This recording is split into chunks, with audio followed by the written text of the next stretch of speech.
A quick disclaimer before you watch the video. I personally do all the production stuff alone by myself, and I don't have any good or high level of editing or production skills. So if you are here to experience or judge high level of production, then this video isn't for you. You can leave immediately. This video contains only the teachings of authors which are overlooked by too many people.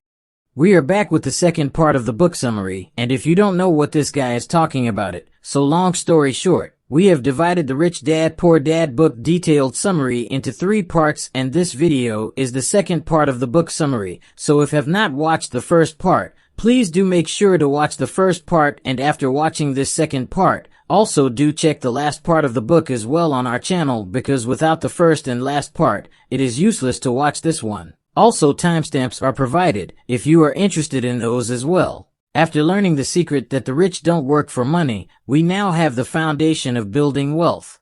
The next step is to manage wealth. In the following, we will continue with the second part of the secrets behind the mindset of the rich. Learn how to differentiate between an asset and a liability. Do not stop buying assets, and allow these assets to bring you a continuous source of income. You probably think it's straightforward to distinguish between assets and liabilities, but in fact, many people don't actually know what assets and liabilities are. For instance, many people see their house as their asset. But with the definition in this book, the house might also be your liability. Why is that? This is because, if the house is for your own use, it not only does not bring you any income, but also requires you to pay the mortgage interest. Even if you don't have a mortgage, you have to pay different kinds of administrative expenses, which also requires you to take out money from your own pocket.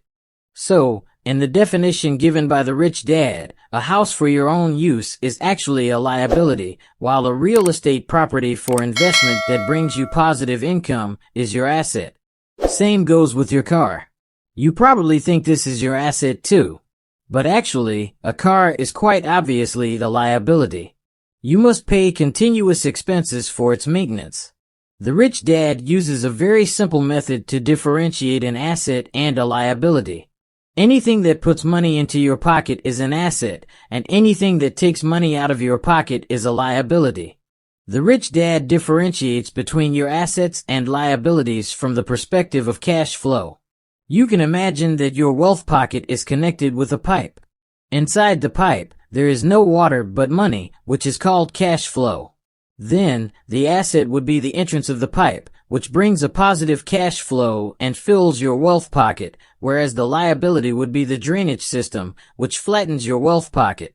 Why do so many people who work hard every day and receive an increasing amount of salary fail to save any money and frequently even find themselves trapped in debt?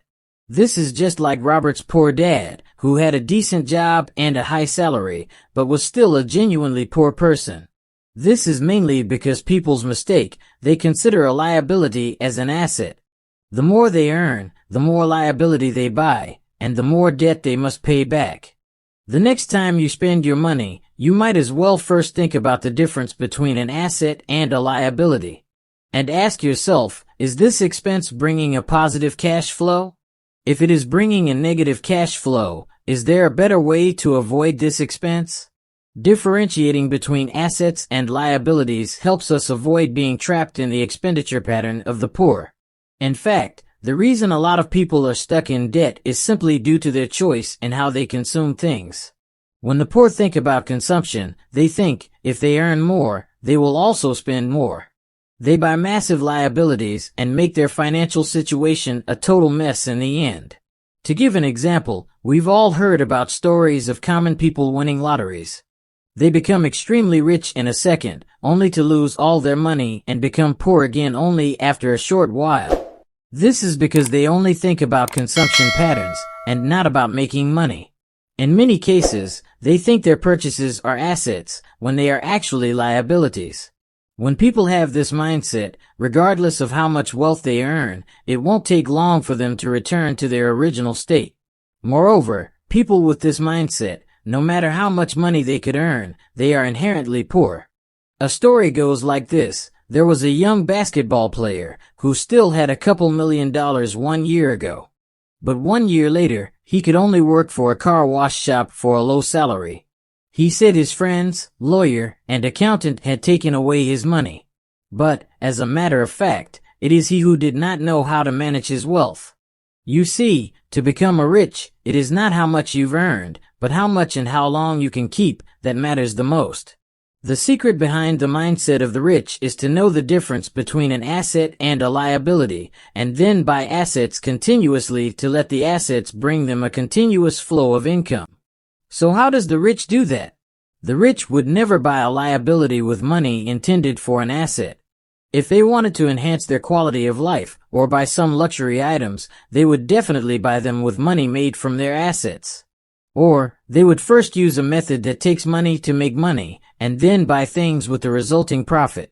For example, when Robert has some money and he would like to have a car, he won't buy a car right away. Instead, he will use the money for investment, like buying a stock with high growth potential, and buy a car with the money made out of the investment. But before that, if you want us to continue posting such insightful content like this, or want to help us improve our production quality, then you can support our channel on Patreon with as low as $5. You can find the link in the description. It will really help us stay motivated. Then how do we buy an asset? What we need to do is to buy the assets that will bring us positive cash flow. For example, the value of a property in a given area could be extremely underestimated. We make a down payment and buy a house in this area.